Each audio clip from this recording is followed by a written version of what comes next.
धन्यवाद मान्यवर। आपने इस देश के लाखों प्रेरक शिक्षकों की पीड़ा को सदन के समक्ष स्पेशल मेंशन के जरिए मुझे उठाने का मौका दिया।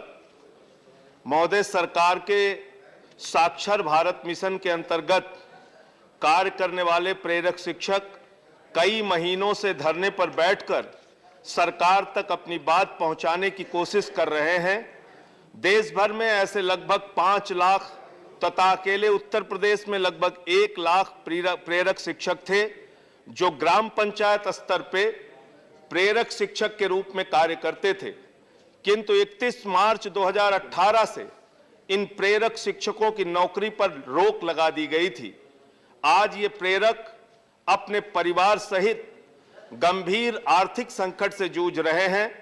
ये प्रेरक शिक्षक 15 वर्ष आयु वर्ग के निरक्षरों को साक्षर करने का कार्य करने के अलावा बीएलओ, एनपीआर, जनगणना, पल्स पोलियो व स्वच्छता अभियान में भी कुशलतापूर्वक सेवाएं देते हैं। एक ओर नौकरी की समाप्ति से उत्पन्न बेरोजगारी और कोरोना की महामारी के प्रकोप ने लाखों प्रेरक शिक्षकों एवं उनके परिवारों के सामने आर्थिक संकट के साथ ही शिक्षा, स्वास्थ्य एवं पोषण का भी खतरा पैदा कर दिया है। महोदय, इस संवेदनशील समय में इनकी मांगें बिल्कुल जायज हैं कि इन्हें नौकरी और बाकी मानदेय जल्द से जल्द प्रदान किया जाए। धन्यवाद महोदय। प्रोफेसर राम गोपाल यादव जी। श्रीमान, आपको बहुत बहुत धन्यवाद। चूंकि 3 बजे हेल्थ कमेटी की मीटिंग थी, इसलिए मेरे अनुरोध को आपने स्वीकार कर लिया। मैं केवल 2 मिनट बात करूंगा, 3 मिनट भी नहीं। माननीय, आपके माध्यम से मेरी कुछ आशंकाएं हैं, 1-2 आशंकाएं हैं, क्योंकि इस बिल को मैंने देखा है। इसमें महत्वपूर्ण चीज़ें सिर्फ 3 हैं। एक तो इन इंस्टीट्यूट्स को इंस्टीट्यूट ऑफ नेशनल इम्पोर्टेंस का नाम देना, दूसरे बोर्ड ऑफ गवर्नर्स की नियुक्ति का प्रोसीजर क्या क्या होना, और तीसरी काउंसिल, उसकी जो सेंट्रल बॉडी है उसको। मेरी आशंका ये है कि जब जब किसी संस्था को नेशनल इम्पोर्टेंस का नाम दिया गया, तब तब उसमें ओबीसी और एससी एसटी का आरक्षण खत्म कर दिया गया। तो क्या मंत्री जी अपने जब जवाब दें तो बताएं, मैं शायद यहाँ न हूँ, कि क्या इसके नाम देने से भी ये लोग इसकी फैकल्टी में आने से या डिग्री और पोस्ट ग्रेजुएट क्लासेज में जो बच्चे पढ़ेंगे उनके एडमिशन्स में ओबीसी और एससी एसटी के रिजर्वेशन को बनाए रखेंगे या ख़त्म कर देंगे।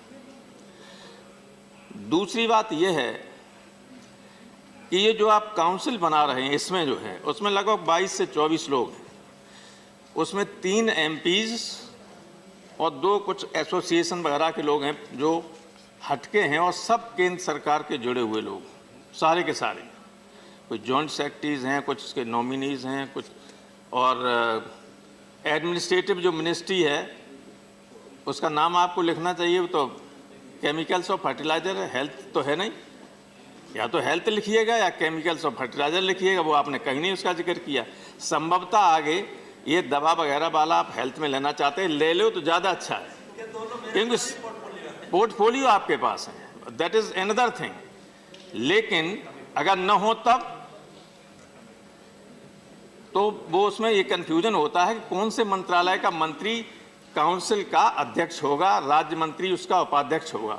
सिर्फ आपने एडमिनिस्ट्रेटिव उसका बात की है। और काउंसिल में जब इतने लोग हैं तो मेरा सुझाव है कि कम से कम एक व्यक्ति उसमें आप ओबीसी का, एक एससी का और एक एसटी का अवश्य रखें। एक महिला को रखा है, आपने अच्छा किया है, लेकिन इन लोगों को तो रखना चाहिए, क्योंकि ये कम से कम ये तो देखते रहेंगे कि नीचे जो पढ़ने वाले लोग हैं और फैकल्टी में आने वाले लोग हैं, इन वर्गों के लोगों के साथ जब अन्याय होता है तो इन वर्गों का जब कोई नहीं होता तो बोलता नहीं कोई। वहाँ बहुत कम लोग ऐसे होते हैं जिनके हितों की रक्षा करते हैं। मैं यहाँ लंबी बात नहीं कहना चाहता हूँ, मैंने टाइम सिर्फ 2 मिनट के लिए कहा था, लेकिन मेरा आपसे अनुरोध यही है, क्योंकि इसमें आपने उद्देश्य कहीं लिखे ही नहीं। ये जो बिल आया हम लोगों के सामने, सारे बिल्स के साथ एक ऑब्जेक्ट क्या है इस बिल को लाने के लिए वो आते हैं, लेकिन इसमें कहीं मेंशन नहीं किया गया है।